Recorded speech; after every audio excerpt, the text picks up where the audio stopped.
And again, when it comes to the self-interest of Israel, when it comes to Israel, securing its own future, its own security, unfortunately seems to be defaulting on it. One of the recent things that is happening is, of course, planning for the reconstruction of Gaza, despite the fact that still not all the bodies of the hostages are back home, despite the fact that Hamas is still in charge, and now it looks like Egypt will be training a police force for Hamas to go into Gaza.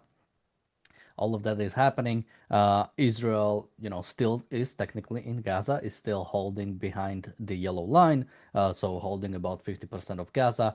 But when it comes to actually securing some kind of future that will be safe for Israel, it doesn't seem like Netanyahu or generally Israel seems to be interested in that.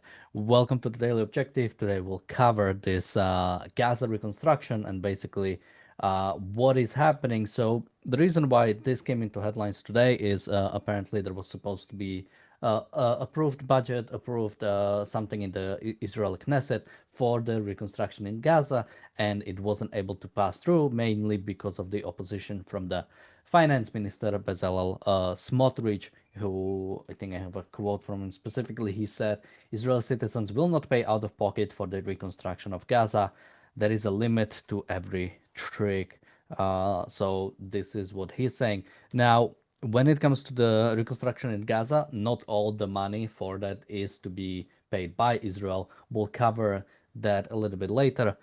But I mean, the fact that any money would be spent on Gaza is ridiculous.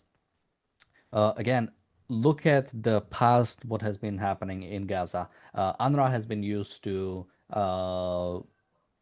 make Palestinians violent more than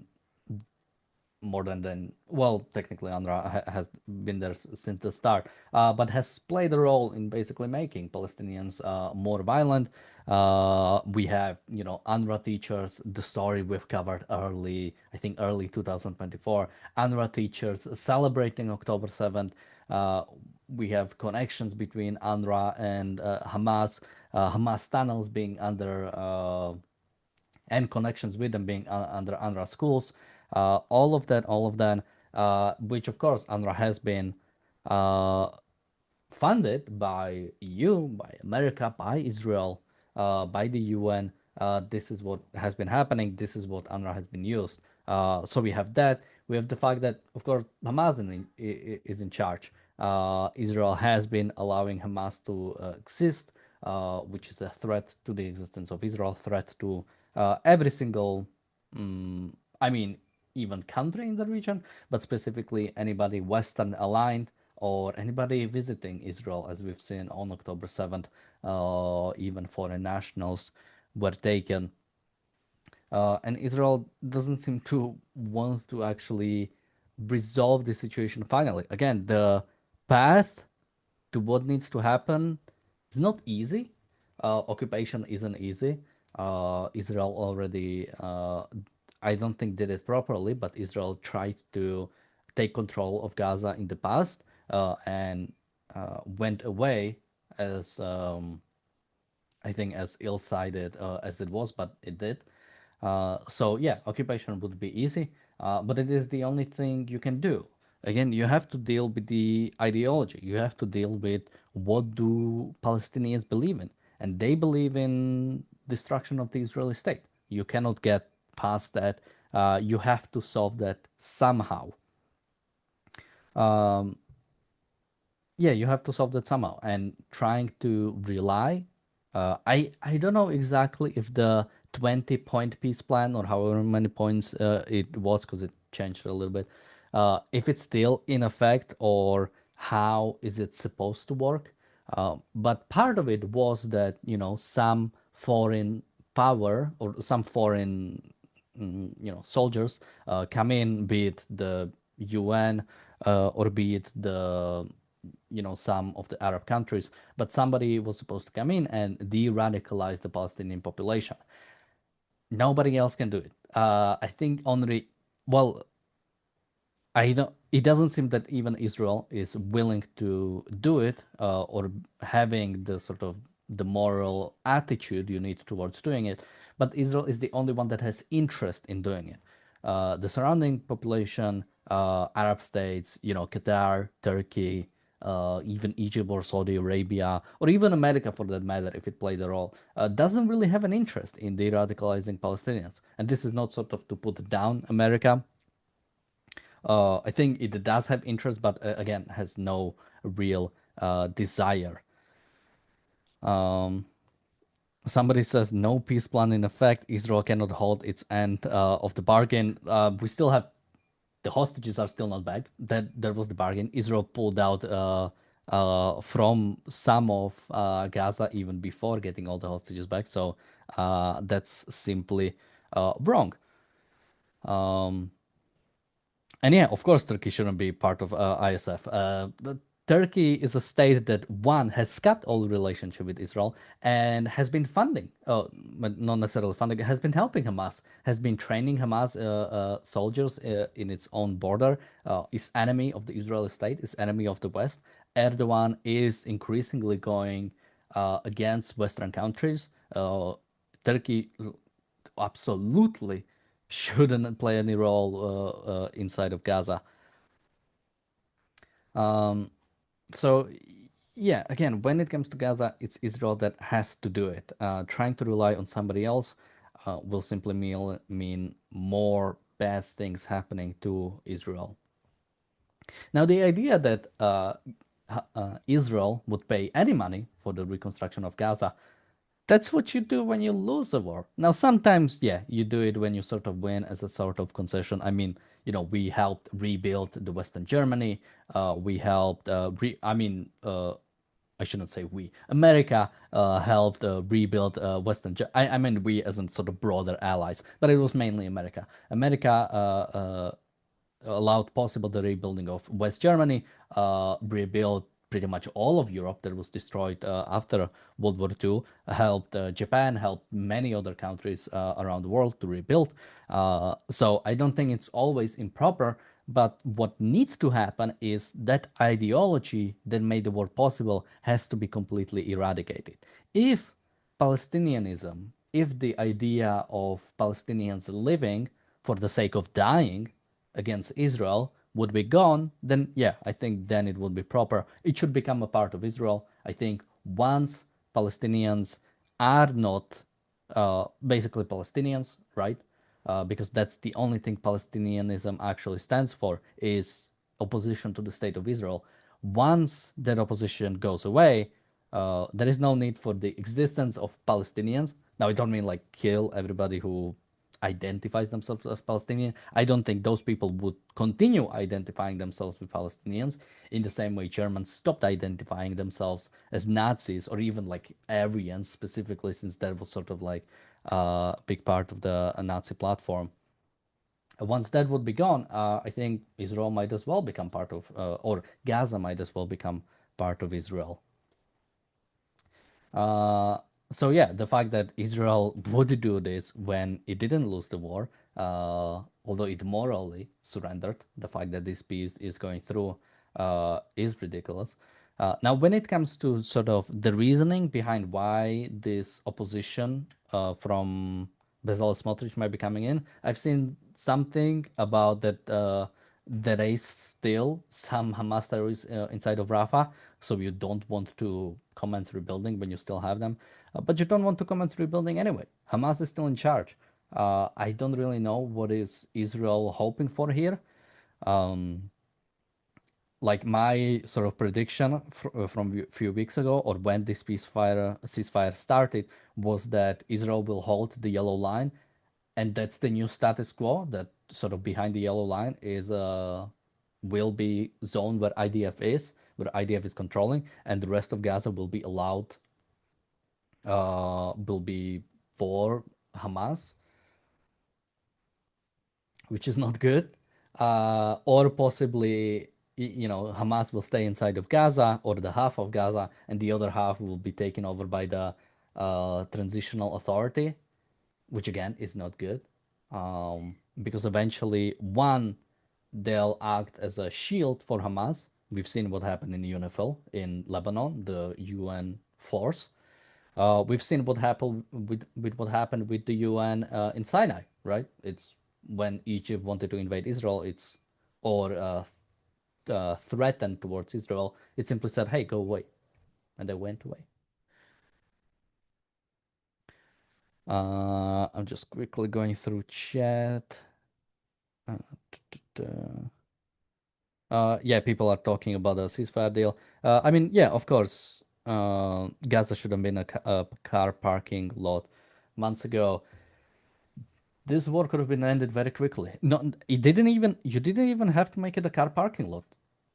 When the October 7 happened, get rid of all the Palestinians that invaded Israel, and then shut off water, shut off electricity, shut off all everything going in until they surrender. That would have been a clear and moral way to wage the war. It would have been the easiest. I mean, imagine if during World War One or World War Two, which both of those ended because of blockade. Imagine if in both of those we were able to just turn off all the resources to Germany or Japan, respectively. The wars would have been ended so soon. And that's what happened in Japan at the end of World War II. Is they were starving because of the bombing campaign of convoys. That's what happened to Germany in World War One. Because of the blockade, Germany was also lacking of basic resources. We have a super chat from Jonathan. Thank you so much. So yeah, this reconstruction is of course the plan, and it should happen. So that's why Israel is trying to pass or allocate some of the money for it, but it's being blocked. But even then, because most of the money will not come from Israel for the reconstruction in Gaza, at least as we know right now. A lot of it will come from European Union. A lot of it will come from America. So for the listeners from the EU or from America, your taxpayer dollars are going to go towards reconstruction of Gaza because some terrorists, or no, generally a population has decided to go into war with a free nation and it lost, it got destroyed. Now you will be paying for the reconstruction of it, even though they haven't changed. Palestinians haven't changed in any way. They still agree October 7 was a great idea. They still agree with ideas that made it possible, and they still want to wage war. We have a super chat from Bonnie also. Thank you so much. Uh, so Israel should also not allow that. I mean, the idea that EU or America would send money to Gaza or would allocate money, would rebuild it, anything, that's fueling destruction of Israel. That will translate into attack on Israel. Again, Palestinian Authority or even Hamas or sort of Gaza have been funded by EU and America for decades. You don't think that turned into deaths for Israelis? Deaths for Americans, or even Europeans, because I think even Europeans were on October 7 there. Or the attack on global international shipping from the Houthis, which wouldn't have happened without Hamas and Hezbollah getting involved. So that's what our money is being used for: is killing our own people, or generally attacking Western civilization. Somebody in the chat says, "Why would they want to change? We gave them everything they wanted." Absolutely. Um, or yeah, or nothing will stop, right? It's all the blame is on Israel. This war, Palestinians blame this war on Israel, not on Hamas. That is a problem. The fact that they still haven't turned on Hamas, they blame Israel for this war. And this is what is everywhere, right? It's on the reality show, we'll talk about anti-Semite of the year, and one of the controversial picks was Miss Rachel. She's like a children's. She makes like shows for children. Um, she makes shows for children. Sorry, I kind of got lost. Yeah, she makes shows for children, and the reason why I was mentioning her, even somebody like her, right? when she talks about Gaza, it's the bombing of Israel. It's the war started by Israel. That is simply wrong. Somebody says Netanyahu funded Hamas himself. Again, that is sort of propaganda, although technically you could say basically Netanyahu allowed the money from Qatar to go inside of Israel. Now, these same people would say if Netanyahu stopped the money from going to Gaza, they would say, of course this is blockade, of course this is terrible thing. So don't act like he could do the opposite and it would be okay. You would have a problem with that. But yeah, I agree. Israel should. No, actually, I agree with you. Netanyahu funded Hamas. I agree. There should be a complete blockade on Gaza until they surrender. That's a great idea. So what that person said in the chat, I absolutely agree with that. There should be absolutely no aid going into Gaza. There should be absolutely no food, no water, no electricity going into Gaza until they surrender, until they give up Hamas, until they give up on uh, give up on basically their ideology of trying to destroy Israel. Deborah says there was a lot of international pressure to allow in Qatari money. Absolutely. That's exactly what has happened, which again was wrong that Netanyahu allowed it and shouldn't have happened. But when it comes to his motivations for doing so, uh, there is something to say here. I mean, the whole idea that Netanyahu funded Hamas so he could go into Gaza, right? And then, now we are at the state where Israel might completely pull out of Gaza. So, uh, yeah, this whole thing is ridiculous. And I have to quickly just plug in.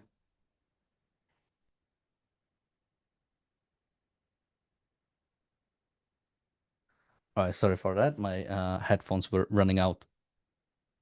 Bonnie says, after 2 years, nothing goes into Gaza. Should be a common sense. Can figure out why it isn't. I mean, I mean, the lack of moral clarity, right? It's as soon as it happens, we see, the starving civilians, the starving children. This is inhumane. But no, this is always what happens in a war. But people don't even acknowledge that it's war. People don't think, I mean, even thinking in ideas, right? Thinking in ideology, thinking in the way that uh, thinking in the way that Palestinians are moved by the hatred of Israel, or that is it's ideological war, not just Gaza is occupied. They don't care. Hamas has been occupying Gaza for decades. Hamas has been suppressing the rights of their citizens for decades. Palestinians don't care about that, but Palestinians care about the occupation of Israel or by Israel of Gaza. It's ridiculous. It doesn't matter. It's about ideology. Palestinians will put up with dictatorship. Palestinians will not put up with free Israel. That is simply the fact of it. Israel did halt, Deborah says, Israel did halt giving the Arab occupiers everything, and the world screamed about it. Israel was at fault. I mean, of course, that's why it's important to remember there is nothing Israel can do to sort of calm people or to start believing people to start believing that Israel is the good guy here. Israel is seen as the enemy simply for existing. As long as it continues to defend itself, it's wrong. And again, people who disagree, go check when the first calls for the ceasefire happened. I mean, from what I remember, some were even the day off. But sort of the more minded people waited a few days. They waited until all terrorists were outside of Israel, and then they called for ceasefire. Um, they wouldn't call for ceasefire when the Jews were still being killed.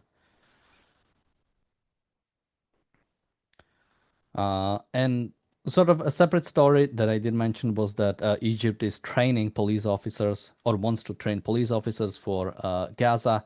Now they would be paid from the Palestinian Authority, but again, that's the same thing. Why would Israel allow this? Why would we let sort of somebody else trying to take control of Gaza or trying to calm down Gaza or trying to de-radicalize Gaza? Nobody else cares for it. They actually have the opposite care. Uh, Everybody in the region wants Palestinians to fight against Israel. That's why they don't want Palestinians to move out. They don't want to resettle Palestinians somewhere else. They don't want to do anything of that. They don't care about the lives of individual Palestinians. They want them collectively fighting against Israel. That is the goal of pretty much every single country in the region. Uh, and that won't change with Israel sanctioning its relationship with Hamas or surrounding nations. The only way this would change if Israel acts tough. That's what you have to do with Arab nations. You have to act tough towards them. That's why Israel, when it was the strongest, uh, funnily enough, or sadly enough, was when it was alone because it had nobody to rely on, and it knew that loss would be getting all of your citizens slaughtered. And I don't want Israel to be in a position where loss means, you lose everything. But unless we are in that situation, it looks like Israel is unwilling to actually do what is necessary. And that is scary because that will eventually get you into a situation where loss actually means losing everything again. And you no longer might be in the situation where you will be able to defend yourself fully. Um, uh, Somebody says Palestinians are doing what the French resistance did, nothing different. I mean, I could even agree to some extent, but what is different is what are they fighting for? The French resistance fought relatively for freedom and fought against dictatorship. Palestinians are fighting against freedom and for dictatorship. So that's the difference, right? I don't care about the fact that how Palestinians are fighting. I mean, it's barbaric. Killing children or killing civilians, going into a country and killing indiscriminately civilians is barbaric, but I do not necessarily care for the way they are doing it. It's why they are doing it. And they are doing it for the cause of, yeah, basically for the sake of. Israel is defending itself for the sake of defending the free country, defending liberty, defending Western civilization. Palestinians are killing Jews for the sake of killing Jews. That is the fact of it. If Palestinians gave up on that ideology, they wouldn't die anymore. Israel wouldn't kill them anymore, wouldn't do anything. If Israel gave up on defending itself, or even if Israel completely pulled out of Gaza, let's say build an airport, build docks, have a military, Hamas would invade, or Palestinians would invade all of Israel, which is exactly what we've seen when the Israeli state was established, and what we've seen again and again in the following decades when Arab armies tried to occupy Israel again and again. Was Israel occupying Egypt? Was Israel occupying Syria? Was Israel occupying Jordan? Was Israel occupying Lebanon? Was Israel occupying any of that? Why did they invade Israel if not? Uh, well, I think we've mostly covered this. I'm just trying to run through the chat to see if any interesting thoughts are there. But doesn't seem to be much more. So let me remind people of what's upcoming, and it's of course the vote for the anti-Semite of the year. The Stop Anti-Semitism organization has this vote every year where they have 10 nominants. You can pick 3, and then anti-Semite of the year is decided. This is what we'll cover on the reality show in just 5 minutes. We'll try to run through all of them and pick our favorites. So make sure to join us on that in 5 minutes. It's going to be very interesting. So join us for the reality show in 5 minutes, and I'll see you there. Bye bye.